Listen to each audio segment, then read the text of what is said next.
We needed it more than you." Those were the first words Trent Lawson said after I showed him my phone. Not concern, not confusion, not even a fake apology. Just that one sentence, tossed lazily from the couch, like a man commenting on the weather. The evening had been warm and full of noise. We'd just wrapped up a small family reunion. Nothing fancy, just sandwiches, lemonade, Poppy's favorite blueberry cupcakes, and the kind of laughter that used to make my chest feel full. The kind of laughter I used to mistake for love. The kitchen still smelled faintly of roasted chicken and cinnamon. My coffee sat cooling on the table, a thin ribbon of steam disappearing into the late afternoon air. I remember rubbing my thumb along the rim of the cup, feeling the ceramic warmth slipping away. It should have been a perfect end to a good day. But sometimes the truth waits until your guard is down, until your heartbeat has settled, until you think you are safe. I opened my banking app just to check my balance, something I've done almost every evening for years. Habit, routine, a small assurance that my independence is still mine. But that night, instead of my usual number, I saw this, 0.0. I blinked, refreshed the page, waited for the familiar numbers to return, refreshed again, still 0. My hand started trembling before the fear even hit. Something in my bones knew before my brain caught up. I turned the phone around, unable to say a word. Janelle was on the floor helping Poppy fit puzzle pieces into a cardboard castle. She looked up when she saw my face, first with curiosity, then with something like pity, and then with something else entirely. Something I had never seen from my daughter before. Something rehearsed. "Mom?" she asked gently. "Are you okay?" I couldn't answer. All I could do was hold the phone out. The glowing screen, a silent accusation. Trent glanced up from the couch, where he was sprawled like he owned the cushions. A half-finished beer dangled from his fingers. He didn't even stand. He didn't even look surprised. He just leaned forward a little, narrowed his eyes at the number on the screen, and then smirked. A slow, shameless smirk. "We needed it more than you," he repeated, this time with a chuckle, like it was some kind of joke we were all in on. Something inside me went cold. For a moment, the edges of the room blurred. The hum of the refrigerator, the soft clatter of puzzle pieces, the faint music from the living room speaker. They all felt distant, like I had stepped into someone else's life by mistake. My voice barely worked. What do you mean, you needed it?" Janelle put a puzzle piece down very carefully, as if she didn't want to make any sudden movements. "Mom," she said in that syrupy, gentle tone people use on toddlers and the elderly, "we talked about this, remember? About helping us get back on our feet?" "No," I whispered. "We did not talk about this." Janelle's smile tightened. "Maybe you forgot." I felt the heat rush to my cheeks. Forgotten? Me? I pay every bill on time. I balance my checkbook by hand. I can recite every purchase I've made in the last month. And yet here was my own daughter, 20 feet from the pantry I stocked with my money, telling me I must have forgotten giving them permission to drain the account I spent a lifetime building. Poppy, oblivious to the tension, pressed a puzzle piece into the cardboard with both hands.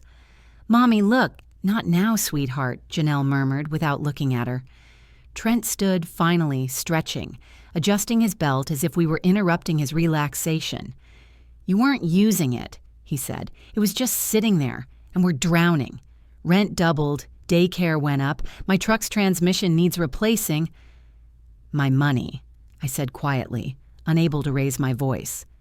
"That was my money." He shrugged. Actually shrugged. "You've got Social Security. You've got the house. You'll be fine." Something inside me, something old and tired and worn thin, cracked. Let me be clear about one thing before this story goes any further. My name is Maris Ellison. I was 70 years old when my own daughter and her husband decided my life savings belonged to them more than to me. That identity, that truth, sits like a stone in the center of this moment.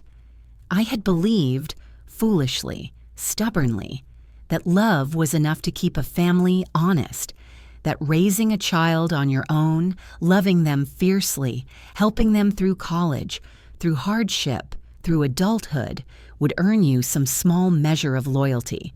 But standing in my own kitchen, phone shaking in my hand, I understood something new. Love is not an insurance policy. Love is not protection. Love, without boundaries, can make you a target. I took a breath, a slow, painful one, and when I spoke again, my voice didn't shake.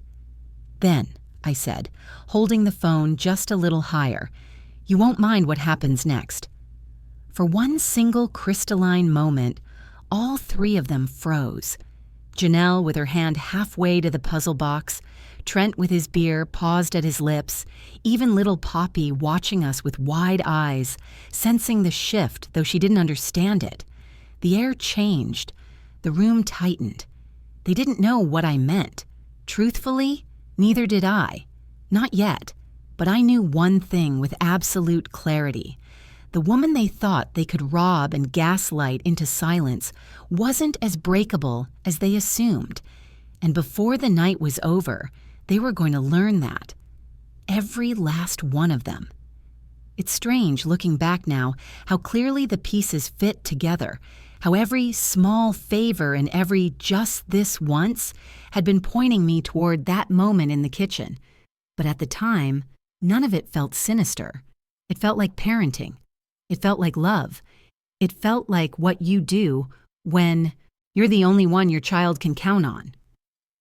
After my husband Richard died when I was 52, I spent several years learning to live in the quiet. I got used to balancing 2 jobs, day shifts at a dental clinic and night shifts, stocking shelves. I kept the house because losing it felt like losing him all over again. Every bill I paid, every coupon I clipped, every extra hour I worked was part of my stubborn promise. I will not be pushed out of the life we built. Some people blow through inheritances or fall apart after a loss. I tightened my grip.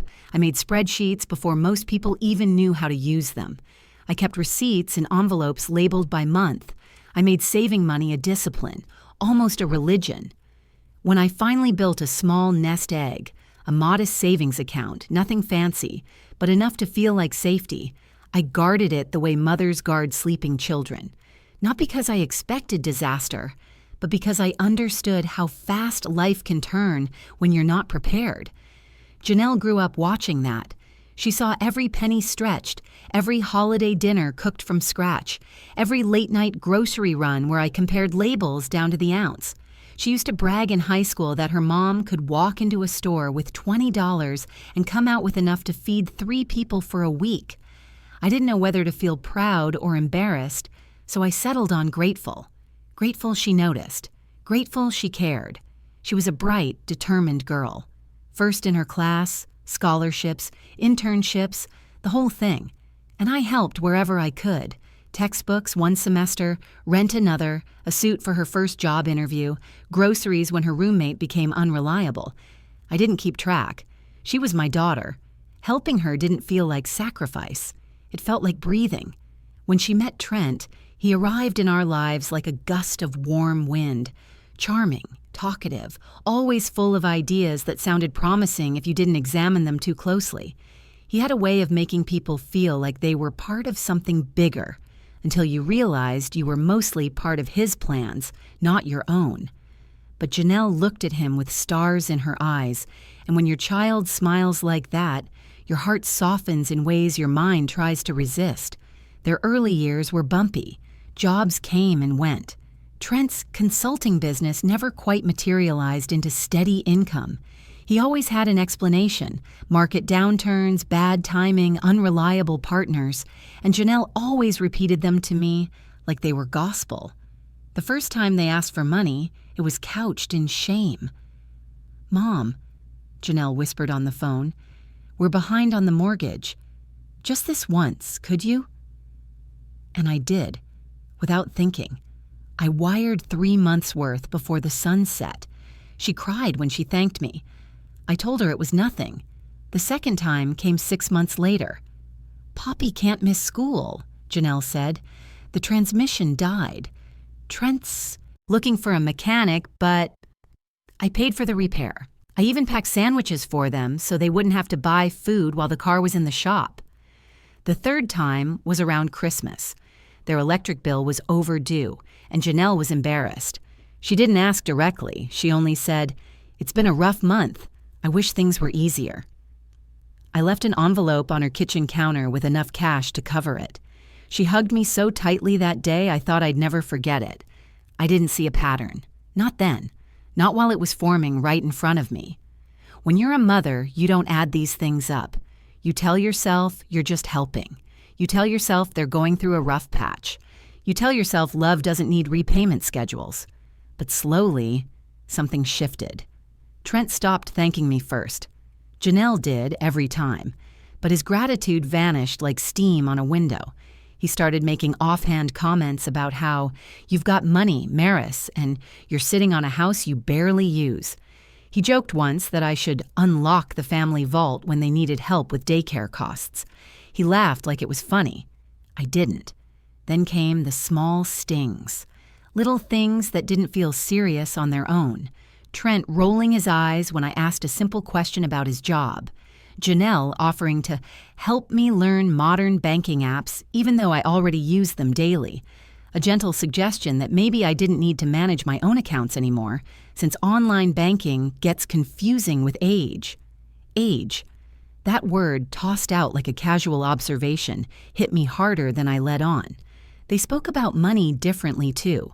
Instead of asking, they started implying.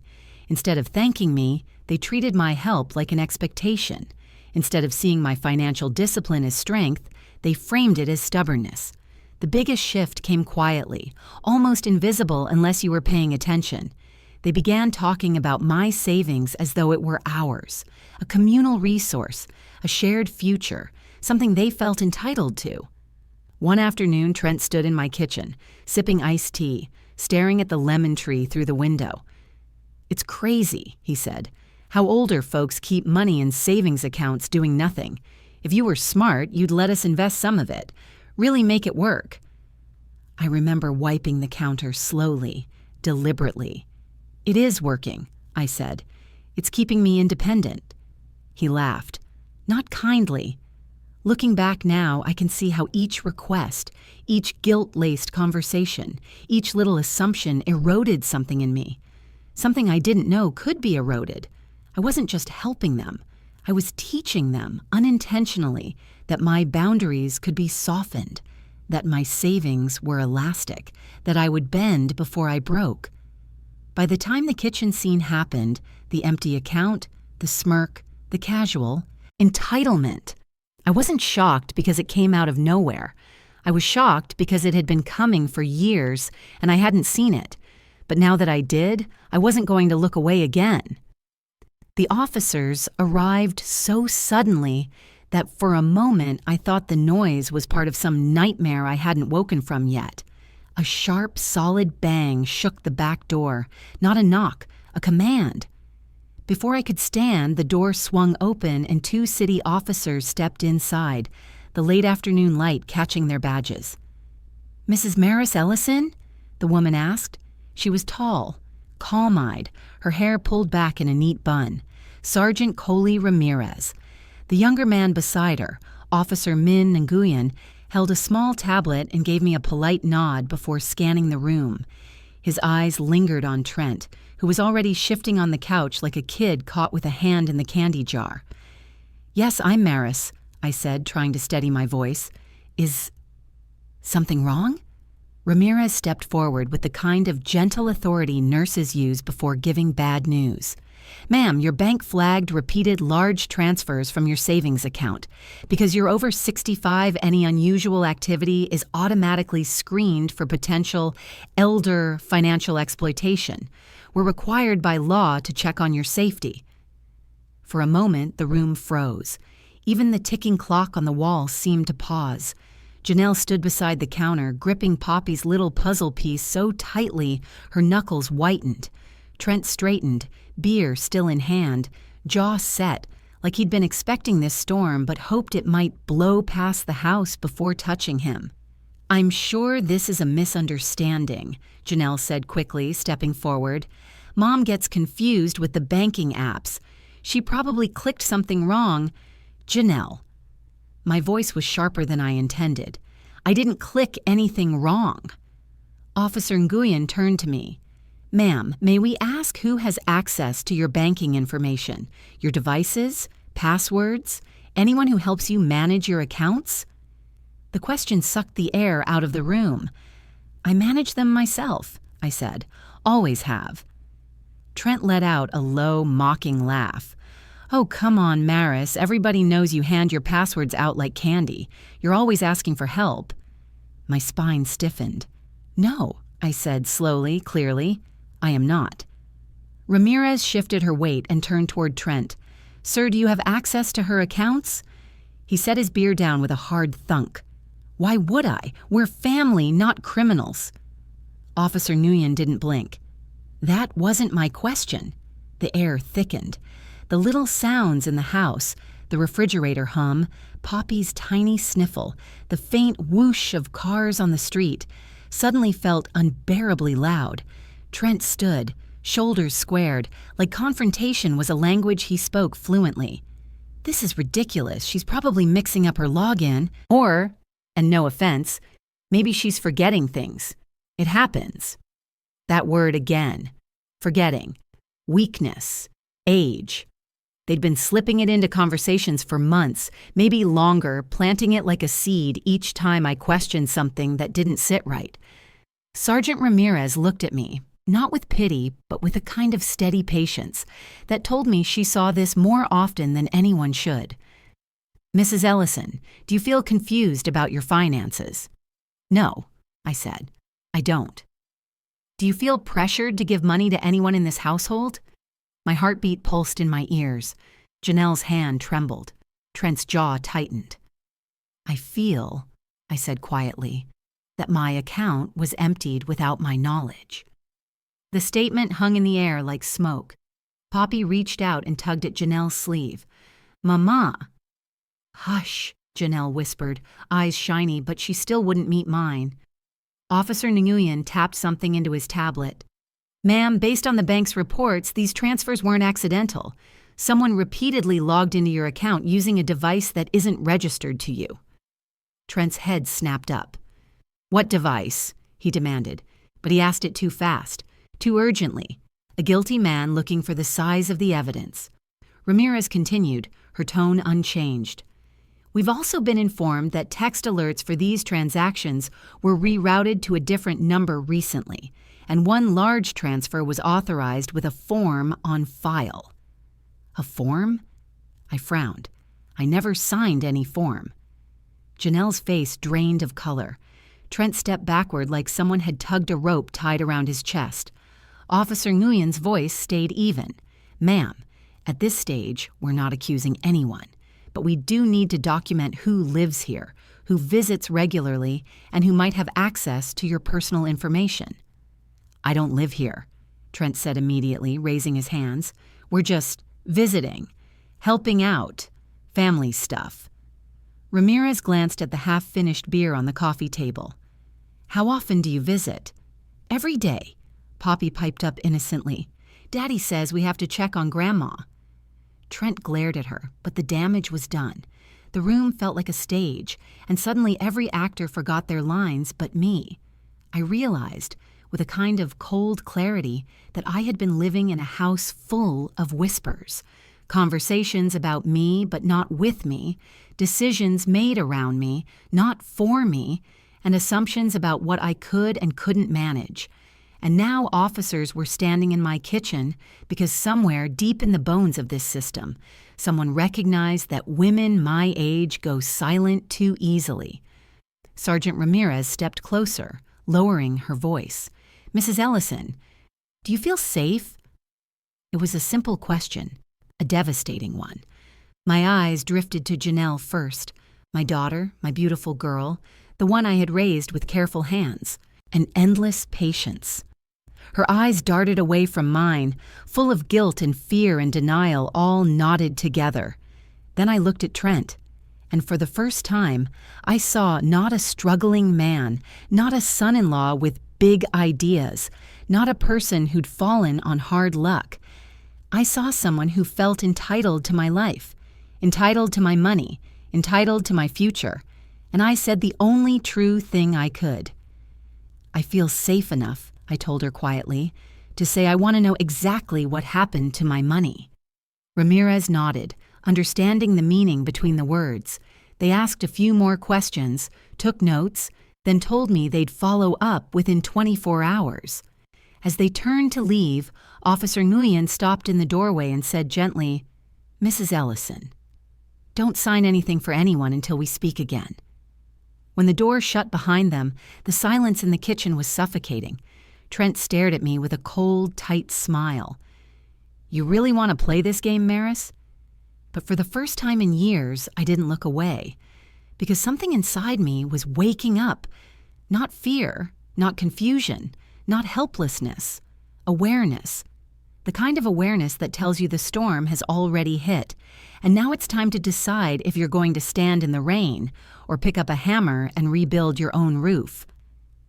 That night, after the officers left and Trent finally stormed out with Janelle trailing behind him, the house slipped into a heavy, unfamiliar quiet. The kind of quiet that doesn't soothe, it presses. It makes every sound feel louder, every shadow sharper, every thought harder to ignore. I sat at my kitchen table long after the sun went down, staring at the dull glow of the screensaver on my laptop. I kept replaying the scene from earlier in the day, the smirk on Trent's face, the trembling in Janelle's voice, the officer's careful questions, the way the room had tilted when my account showed 0.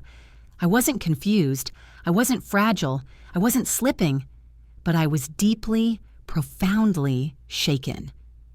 The bank statements were still open on my computer, mocking me in neat rows of numbers I hadn't authorized. Transfers, withdrawals, rerouted notifications, a map of betrayal laid out in grayscale.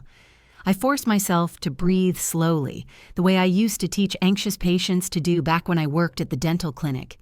In through the nose, out through the mouth, a simple rhythm, a grounding rhythm. If they thought age made me easy to fool, they'd forgotten everything I've survived. So I started working. For 30 years, I'd kept my financial life organized in cloud folders and color-coded binders, backups of backups, files dated, sorted, labeled. I wasn't just careful, I was meticulous out of necessity.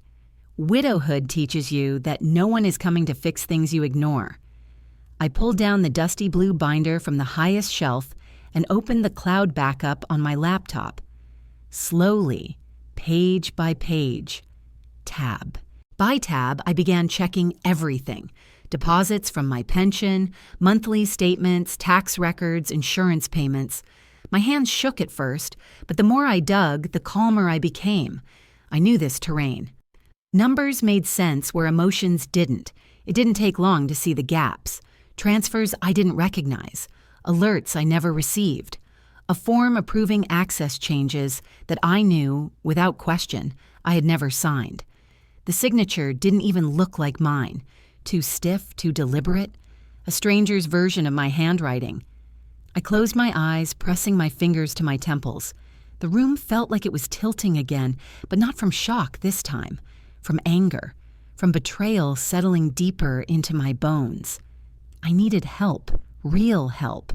Not the kind offered by people who had already decided I was confused. Someone who knew the law. Someone who would see me, not my age. My fingers hovered over my contacts list, scrolling through names I hadn't called in years. Neighbors, coworkers, distant relatives. Then I saw it. Adrian Ruiz, a name I had saved but never used. More than a decade ago, Adrian had been just out of law school trying to start a legal aid clinic downtown.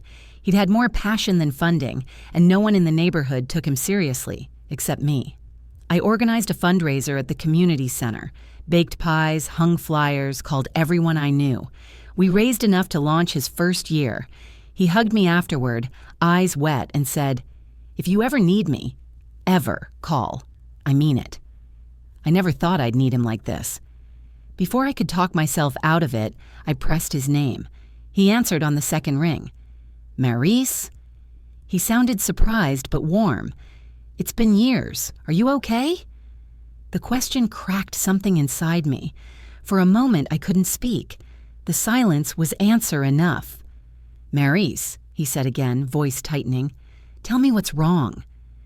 I explained, slowly, carefully, how my account had been emptied, how Trent and Janelle reacted, how the officers arrived, how nothing made sense except the sinking feeling in my chest.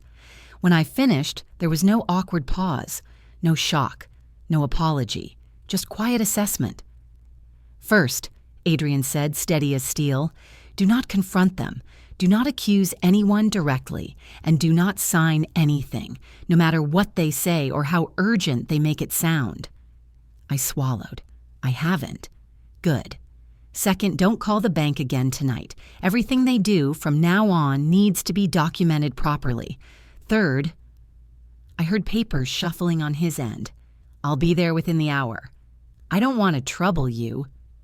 You aren't, he cut in. You helped me build my entire practice. This isn't trouble. An hour later, headlights washed across my living room window, and Adrian knocked on the door. He stepped inside wearing jeans, a wrinkled button-up, and a look that could have cut through stone. He didn't ask how I was feeling. He asked where he could sit.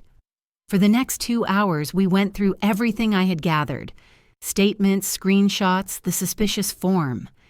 Adrian's eyes moved quickly, but every now and then he paused, tapped the page, and said things like, "This shouldn't exist," or "This signature is problematic," or "They were confident you'd never look here." Around midnight, after he'd reviewed every document twice, he leaned back in his chair and exhaled. "This wasn't random, Maurice," he said quietly. "This was structured. Someone knew your schedule. Someone knew your habits. Someone thought you'd never push back." I felt the words settle in my chest like sandbags. "So what now?" My voice felt small. "Now," he said, standing, "we build a case, and we start tonight." He made a quick call, speaking in low tones I couldn't quite catch. When he hung up, he said, "I'm bringing in someone else tomorrow morning, Devin Park. He's a digital forensics specialist. He'll get the bank logs, device ID traces, IP routes, everything." I blinked. "That sounds expensive." "It's covered," he said simply. "Consider it a delayed thank you." When he finally left around 1 in the morning, the house felt different. Not lighter, no, that would take time, but steadier, like the floor wasn't tilting anymore. I gathered the documents into a neat stack, ran my fingers over the edges, and sat back in my chair. The kitchen was still. The night was cold. My savings were gone. But for the first time since seeing that awful 0 on my phone, I didn't feel powerless. I felt prepared, and that was the first step toward getting my life back. Devin arrived the next morning carrying a backpack that looked more like something a college student would use than a specialist who could track down digital footprints like a bloodhound.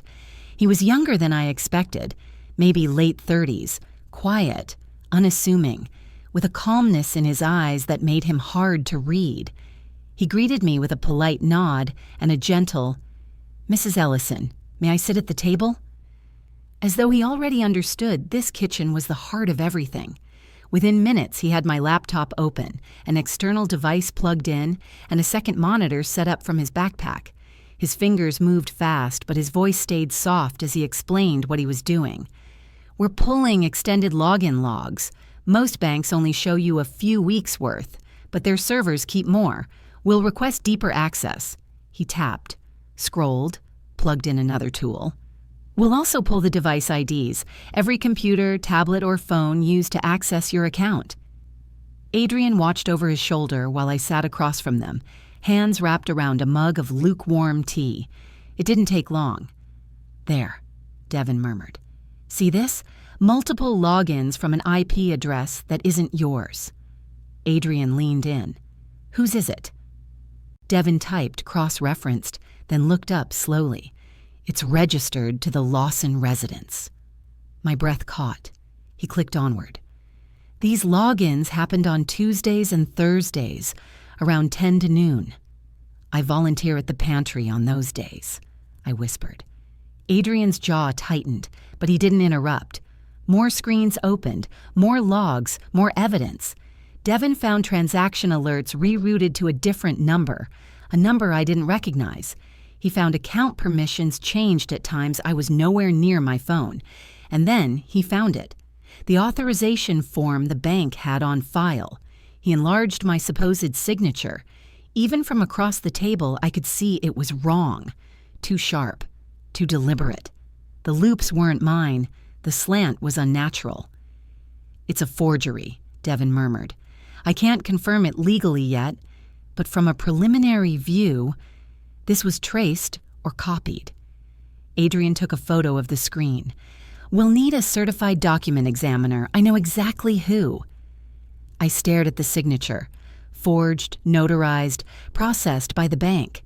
My name, written by someone else to empty the account I spent years building. My future, pulled out from under me with the stroke of a pen I never touched. "Who notarized it?" I asked, my voice barely above a whisper. "Harold Pike," Adrian replied. "Do you know him?" The name rang faintly. "He's in Trent's Civic Club. They had some event here 2 summers ago. He shook my hand." Adrian's face hardened. "Then this is bigger than a simple family misunderstanding. Someone helped him." My stomach twisted. Betrayal from family was painful enough, but betrayal involving strangers, people who saw me as a target, a signature to exploit, brought a new layer of revulsion. Devin worked for hours. By afternoon, he had compiled a full digital timeline, unauthorized access, redirected alerts, multiple devices, form submission, IP tracing. Everything Trent had done left a trail, because men who think they're smarter than everyone else rarely hide their tracks well. At some point, the weight of it all hit me. The kitchen blurred. The edges of the room softened. Adrian noticed immediately. "Maris," he said gently, "take a break. Get some air." I stepped outside onto the small back porch. The winter air was cold, sharp, honest. I breathed until my lungs stopped trembling. When I finally came back in, Devin was unplugging equipment. "We have enough to build the beginning of a criminal case," he said, "and a civil one." A criminal case. Against my own son-in-law. The words tasted metallic.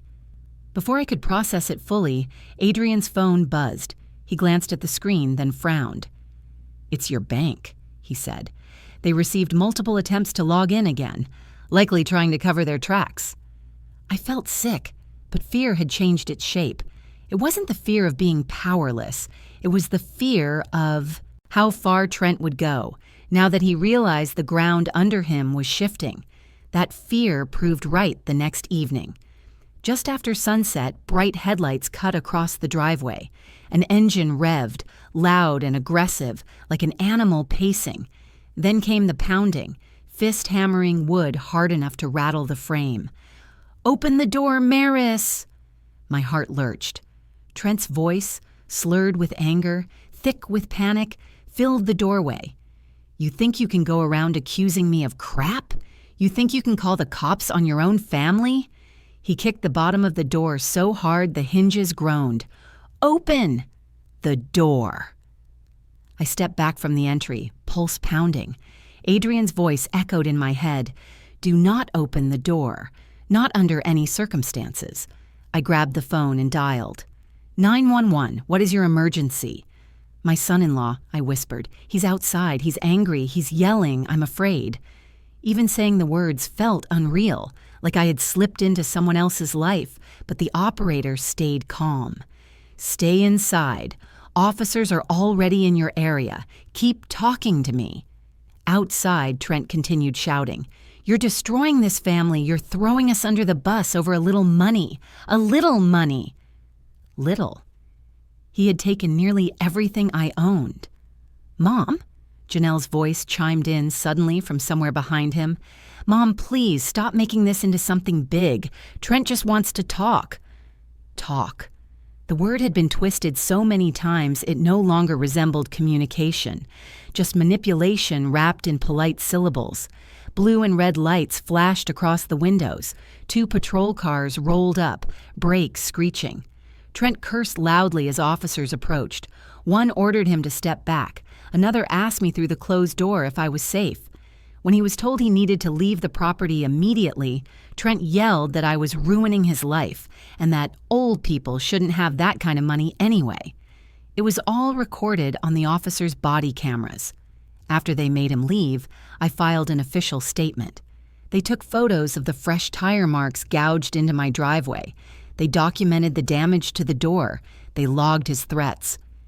When the last cruiser left, the house fell into a hush so complete it made my ears ring. I sat on the edge of the couch, hands trembling, adrenaline evaporating too slowly. This was my lowest point. Not the empty account, not the forged form, not the officers questioning whether I felt safe. It was the realization that my own daughter, with whom I had shared birthdays, tears, holidays, and secrets, stood outside while her husband screamed at me like I was a stranger. And she did nothing. She didn't run to my door. She didn't call the police herself. She didn't even yell at him to stop. She just stood there. Later that night, Adrian returned with paperwork. "We're filing for a restraining order," he said. "First thing in the morning." I nodded, numb. "And," he continued, "we're requesting additional protective measures, frozen accounts, documentation holds, emergency legal injunction." His certainty steadied me when my own certainty had vanished. As the evening deepened into night, my neighbors began to reach out. Quiet knocks on the door, soft voices through the screen. Mrs. Lang from across the street leaned on her cane and whispered, "I didn't want to get involved, but I've seen him going in and out of your house when you weren't home, a lot." I stared at her. "When?" "For months," she said softly. "Always when you were volunteering. I thought maybe he was helping you." Mr. Creighton, from 2 houses down, added, "I saw him loading boxes into a rental truck. Thought he was doing yard work for you or something." The world tilted again, but this time, not from despair, from clarity. I wasn't alone. People had been watching quietly, unsure of what they were seeing, but aware something wasn't right. And now they were stepping forward. That night, after the last neighbor returned home, after Adrian left with a stack of evidence, after the house grew still again, I sat at my kitchen table in the same chair where I had learned everything had changed. Only now, the quiet felt different. Not oppressive, not hollow, resolute. This wasn't helplessness. This was awakening. The kind of awakening that whispers, "You've been underestimated for the last time." The kind that nudges your spine straighter, the kind that reminds you of the years you survived, the jobs you held, the losses you endured, the money you saved with your own hands. I wasn't done. I wasn't broken. I wasn't beaten. I was preparing for the moment the truth would stop hiding and step into the light. And when it did, I planned to be ready. Adrian returned the next morning with a woman who carried herself like someone who had spent a lifetime studying tiny truths other people missed. She introduced herself as Dr. Leona Briggs, forensic document examiner. Late 50s, silver-threaded hair pinned neatly, steady eyes that didn't dart or wander. They assessed. She placed a slim metal case on my kitchen table, opened it, and began arranging magnifiers, light sources, and sheets of thick comparison paper. "This won't take long," she assured me. "Signatures are like fingerprints. Most people don't realize how distinctive their hand pressure, speed, and unconscious habits are." She asked for several samples of my real signature, old checks, a lease document, a birthday card I once signed for Poppy. I watched her examine them as though they were artifacts. She studied the slope of each letter, the way my pen naturally curved, the angle of the line beneath my name. Then she pulled out the bank's authorization form. I felt my stomach twist. Even from a distance, the signature stung. "First impressions?" Adrian asked her. Dr. Briggs clicked on a small LED lamp, angled it, and said, "This isn't her." She said it like a surgeon diagnosing something obvious. She pointed with a gloved finger. "See the hesitation here? The pen lifts here and here and here. These breaks happen when someone is copying a signature, not when they're writing their own. And these shaky pressure points, this person didn't know the natural flow of your hand." I could barely speak. "So, someone forged it." "Beyond any reasonable doubt," she answered. "And whoever did it had access to documents with your real signature, likely from around your home." My breath caught. The idea that Trent had dug through my drawers, my files, my life, looking for my name to steal. It made my hands tremble beneath the table. But Dr. Briggs wasn't finished. She placed the form under a forensic light. The lamination of pressure strokes lit up. "See this line?" she asked calmly. "This was traced. It follows the path of an earlier signature, probably from a photocopied check or old card. Someone placed it beneath, used light to follow the shape. Amateur work, honestly." She didn't say Trent's name. She didn't have to. I sat back, stunned at how much she could see from one page. She packed her tools with quiet efficiency, then said, "I'll write a formal report. You'll get it this afternoon. There's no defending this." After she left, silence settled over the kitchen like dust, but not the same silence from before. This silence wasn't defeat. It was evidence. It was the turning of a tide. That afternoon, Devin returned with new findings. He carried a manila folder filled with printouts and bank logs. "Mrs. Ellison," he said, placing the first sheet on the table, "this is where the money went." I braced myself. "He moved your funds through 3 buffer accounts," Devin explained, tapping each document. "All created in the past year. The names are generic: Lawson Holdings, Blue Ridge Consulting, and Project Path Advisors." He looked up at me. "They're all registered in Trent's name." The words landed like stones. Devin slid another paper across the table. "Then it gets worse. He transferred chunks to a shell consulting business he set up 2 years ago. No real clients, no invoices, just an empty shell used to funnel stolen money." Adrian leaned forward. "What about purchases?" Devin pulled up photos on his laptop: a shiny new truck, a high-end gaming system, multiple electronics still in their store packaging, deposits made at a pawn shop known for shady dealings. "He even bought power tools registered under his name," Devin said, "and paid cash, your cash, for a storage unit on the west side of town." It felt unreal, like I was watching someone else's life unravel. "Why would he do all this?" I whispered.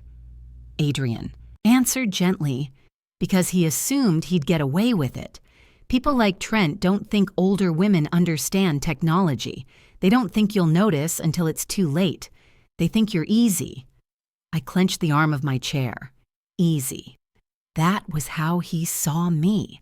Not as a mother, not as a human being, just an easy target. Devin wasn't finished. There were also attempts to mask some transfers, he said.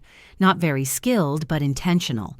This wasn't a moment of desperation. It was planned. The word plan chilled me. I thought of every moment he'd smiled across the dinner table, every time he'd hugged me on Christmas, every time he'd said, "We love you, Mom," as though the word family still meant anything. He had been planning to strip me bare the whole time. "Do we have enough?" I asked quietly. I didn't know if I meant legally or morally or emotionally. Adrian looked at Devin. "We do," he said simply. Devin closed the laptop. "From a digital forensics perspective, this is airtight." Adrian added, "And with the forgery analysis, the intimidation attempts, the neighbors' statements, we're past suspicion. We're building an irrefutable case." I sat back, exhaling for what felt like the first time in days. The fear didn't disappear, but it finally had somewhere to go. It turned into something steady, something that felt like resolve. I looked at the stack of evidence on my kitchen table. Printouts, signatures, IP logs, receipts, documentation, all of it forming a story I never wanted to tell.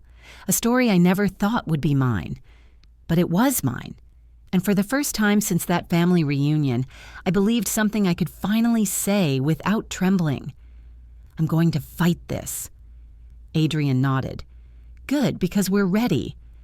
And there, in my small kitchen, surrounded by people who believed me, people who saw me, I realized something with startling clarity. This wasn't the end of my independence. It was the beginning of my justice. The courthouse smelled like old paper, coffee, and cold air that hadn't fully warmed from the morning rush. I sat beside Adrian in the long hallway outside Courtroom 3, my palms resting on the smooth wood of my cane, my breath steady, even though my heart was not. I had never imagined myself here, not as a witness, not as a victim, not as someone preparing to face her own daughter in a room full of strangers. I had imagined growing old quietly, gently, folding into my years like a soft quilt. But now my name was on a docket, and my story was evidence. When the courtroom doors finally opened, we stepped inside. Rows of benches, fluorescent lights, a seal mounted behind the judge's bench like a stern guardian. The air hummed with whispers that quieted as we took our seats. Across the aisle, Trent sat in a crisp suit that didn't fit him as well as he thought it did. His eyes darted between the judge and the door as though calculating escape routes. Janelle sat beside him, pale and stiff, fingers woven tightly in her lap. She didn't look at me. Judge Helen Marrow entered, a woman in her 60s with sharp eyes and the posture of someone who had long ago decided she would not be intimidated by anyone. The room rose, then sat. Case number 41, 2T8, Ellison versus Lawson, the clerk announced. And just like that, the story of my life became a public proceeding. Trent's lawyer stood first. He was slick, the kind of man who wore a shiny tie and smiled like everything was a misunderstanding. Your Honor, he said smoothly, this is a regrettable family conflict. Emotions ran high. Miscommunications occurred. Our position is simple. There's no malice here, just confusion. Confusion. The same word Trent and Janelle had used at my kitchen table. The same word abusers use when they want to make a woman doubt her own mind. Adrian rose without hurry. Your Honor, the evidence will show deliberate exploitation, forged authorization, and financial theft. Not confusion, not miscommunication. Theft. The judge nodded. Proceed. Devin went first. He spoke plainly, placing printed logs on the evidence screen. Dates, times, IP addresses glowing under the projector's cold light. These are the logins to Mrs. Ellison's bank account, he said. Not from her home, not from her devices. These originated from the Lawson residence. Trent shifted. His lawyer scribbled notes. Devin continued. These changes, alert rerouting, authorization adjustments, occurred consistently when Mrs. Ellison was volunteering outside her home, which means someone familiar with her routine exploited that knowledge. Someone.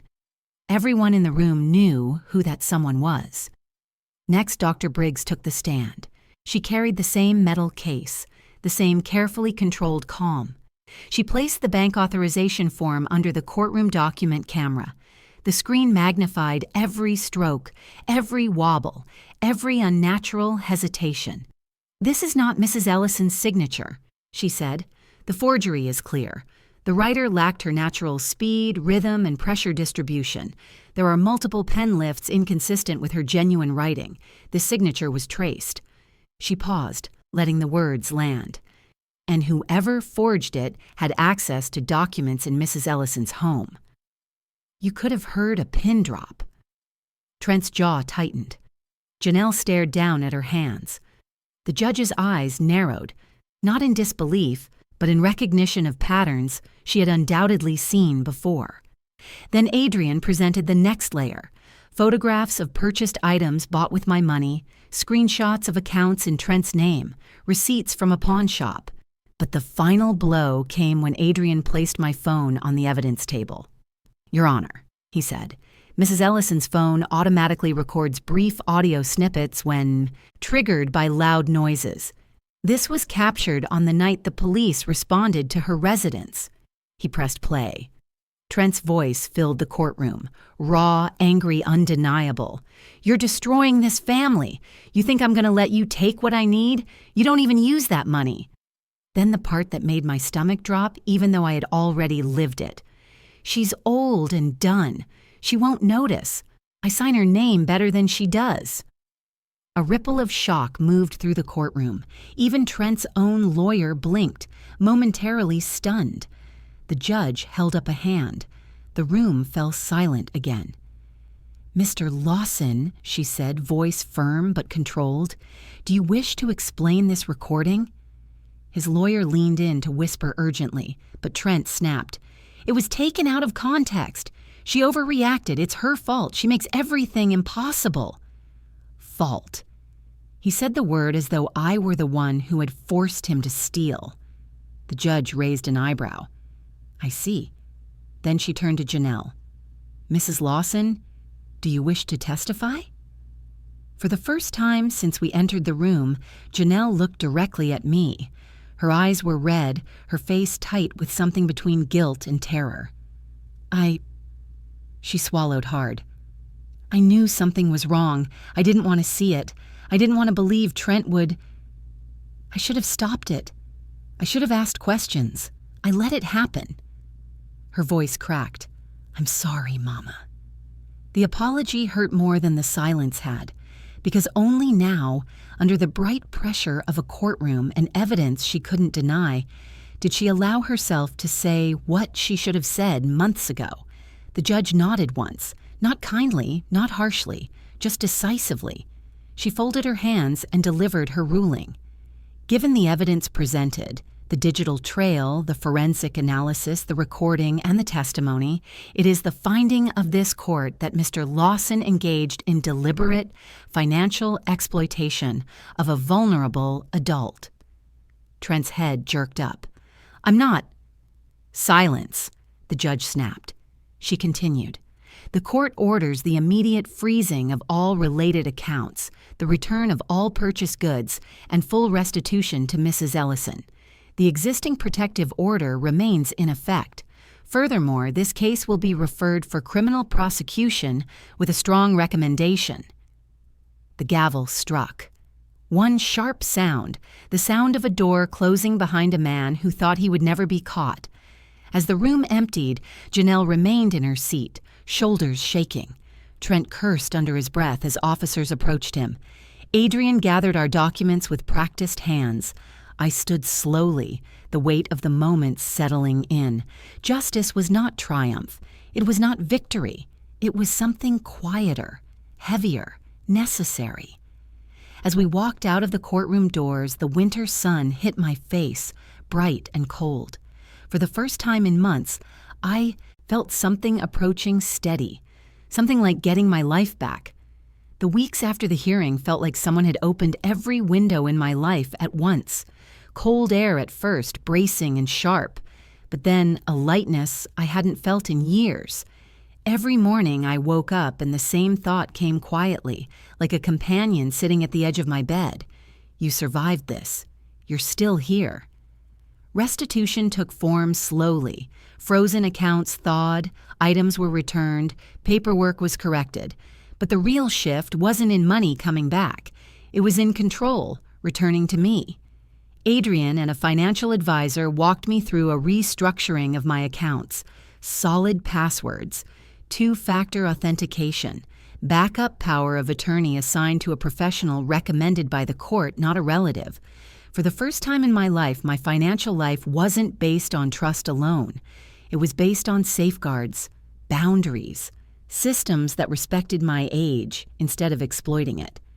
I fixed the locks on my doors and installed cameras with the neighbor's help. Mr. Creighton drilled in the metal plate for the deadbolt like he'd been waiting for an excuse to use his power tools. Mrs. Lang brought over muffins and said softly, "We all saw you shrinking, Maris.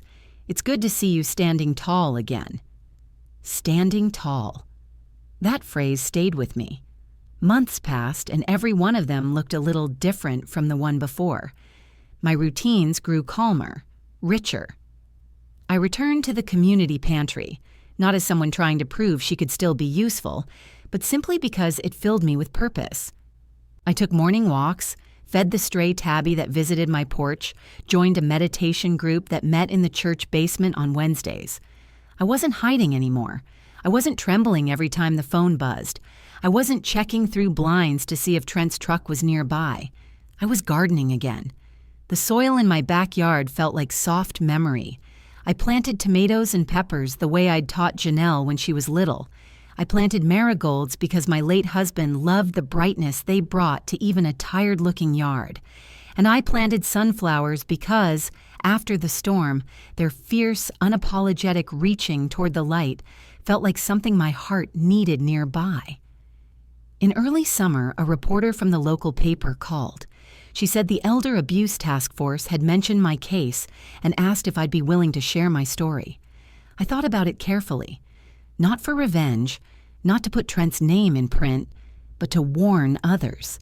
To keep another older woman from feeling ashamed or confused or trapped the way I had. So I said yes. They printed a story titled "One Woman's Fight to Reclaim Her Savings and Her Dignity." The picture they used was simple. Me in my backyard, watering the sunflowers, sunlight on my face. People recognized me around town after that.